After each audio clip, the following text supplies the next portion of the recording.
वो system follow हो नहीं पा रहा है, लेकिन फिर भी हम कोशिश करेंगे। ये चंबल के ये 2 पुल थोड़े से तैयार हो जाएं तो दूरियां कम होंगी, तो हम आगे आपकी भावना का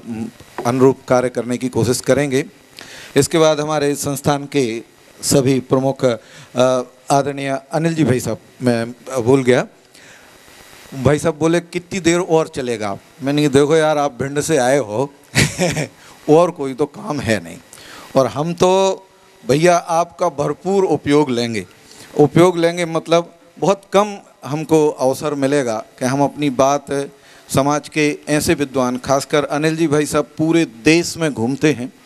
और पूरे देश में मतलब निस्वार्थ भाव से पूरे देश का एक अभी तो मुझे ऐसा लगता है उनके साल भर के इतने प्रोग्राम हैं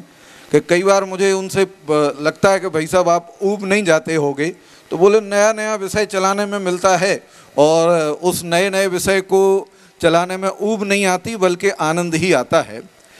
आज से 10-15 साल पहले जब मैं स्मारक में विद्यार्थी था और आदरणीय अनिल जी भाई साहब इतने ज़्यादा देश में नहीं घूमते थे, तब अनिल जी, आपके मित्र आगरा वाले विनीत जी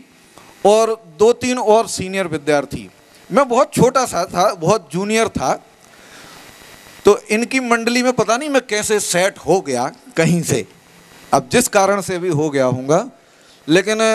इन्होंने हमें लौकिक और राजनीतिक और टेक्निकल, जिसे हम आंतरिक बातें कहते हैं, कुछ गुण ऐसे सिखाए। जब कभी भी मैं उन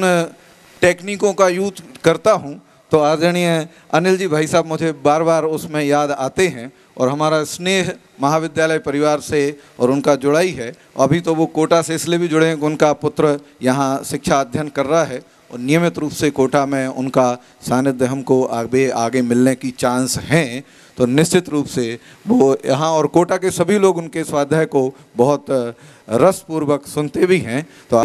आप अपनी भावनाओं को व्यक्त किया और शास्त्री द्वितीय वर्ष के वो छात्र जिन्होंने बहुत मेहनत से ये कार्य किया, मैं तो वो वीडियो देख करके बड़ा अचंभित हुआ, क्योंकि ये हमारे बच्चों का क्षेत्र नहीं है। ये संस्कृत पढ़ने वाले और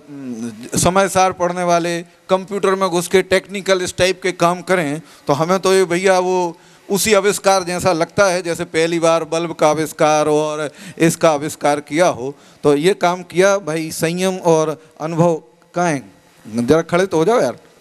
कभी किसी को कुछ करवाना हो तो तुम्हें काम तो मिल जाएगा। बहुत बढ़िया इन दोनों ने मेहनत की और सभी विद्यार्थी जिन्होंने प्रत्यक्ष और परोक्ष रूप से सभी कार्यों में सहयोग किया, उनका बहुत बहुत आभार। पीछे हमारे एक महानुभाव बैठे हुए हैं और हमने देखा भी नया मटका खुशबू भी बहुत मारता है। तो इन्होंने उस दौरान समझ लो मेरे प्राण हलक में ला दिए थे, इतना काम करवाया मेरे से, सच्ची बताऊं वास्तव में इतना काम करवाया मेरे से कि मैं रात में भी वो पॉइंट्स और नोट्स बनाता था नींद में। कभी कभी ऐसा आता था कि पहले इनको कुआं में फेंक दूं फिर पीछे मैं कूद जाऊं, लेकिन सच कह रहा हूं शादी के बाद फिर सुधर गए और उन्हें भी कार्य का, लेकिन वास्तव में कार्यशैली, परफेक्शन के साथ कार्य करना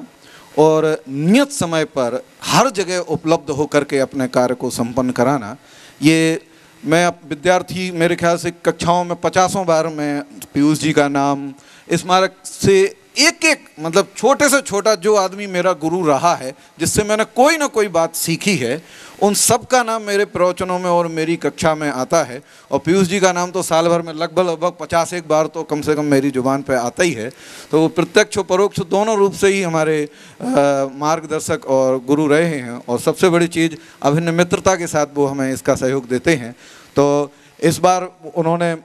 बहुत सारे काम छोड़ छाड़ करके भी इस कार्यक्रम में उपस्थित होने के लिए हमें सहमति दी, उसके लिए भी मैं उनका बहुत बहुत महाविद्यालय परिवार की ओर से आभार देता हूं। और कोटा शहर के वो लोग जो नहीं आए हैं, सुबह आए थे, उनको धन्यवाद,